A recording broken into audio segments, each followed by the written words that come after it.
Hi friends, this is JB Apptech. నా పేరు మనోజ్. మీరు చూస్తుంది మెంబ్రేన్ అంటారు దీన్ని. యాక్చువల్లీ ఇది కమర్షియల్ వాటర్ ప్లాంట్కి వాడతారు. దీని సైజ్ వచ్చేసి 80-40. సో ఆర్ఓ మెంబ్రెన్స్ అనగానే అందరూ చిన్నవి డొమెస్టిక్ ఒకటి అనుకుంటారు. సో కమర్షియల్లో ఇలా పెద్దగా ఉంటాయి ఇవి. వీటి సైజ్ వచ్చేసి 80-40 అంటారు ఇది. సో మనము ఈ రెండు కలిపి ఒకేసారి పెడుతున్నాము ఒకే దానిలో. సో మనకు మామూలుగా వేరే వేరే హౌసింగ్ కాకుండా సింగిల్ హౌసింగ్లో వస్తుంది. సింగిల్ హౌసింగ్ అంటే 80-80. సో ఇది మొత్తం 2000 LPHకి అది సెటప్ అనమాట. ఇప్పుడు కొత్తగా వచ్చింది. సో మనకు వచ్చిన ప్రాబ్లం ఏంటంటే ఫ్లో మీటర్లు పట్టలేదు మధ్యలో. సో మనం మళ్ళీ వెల్డింగ్ షాప్కి వెళ్ళి చేయించుకొని వచ్చేసినాము. అంతా పర్ఫెక్ట్ సెట్ అయిపోయింది. మెమరీ లోడ్ చేసుకొని మనం మొత్తం ఫిట్టింగ్ అంతా చేసేసుకుందాము. మెయిన్ ఈ కనెక్టర్ వచ్చేసి రెండు మెమరీలకు మధ్యలో కనెక్టింగ్ అన్నట్టు, కనెక్టింగ్ రాడ్ లాగా ఇది కనెక్టింగ్ పైప్ ఇది. సో రెండింటికి మధ్యలో ఫిల్టర్ వాటర్ వేస్ట్ వాటర్ సమానంగా పోతుంది అన్నట్టు. సో అది హౌసింగ్లో మనం ఇప్పుడు ఫిల్ చేసేస్తున్నాము. సో మనం ఇప్పుడు ఫిట్టింగ్ అయిపోయింది, హౌసింగ్ లోపల కొట్టేసినాము.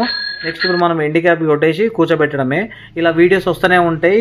దాని పాటలాగా అన్ని వీడియోలు మనం ఒకేసారి చెప్పలేము కాబట్టి పార్ట్గా చేస్తాను.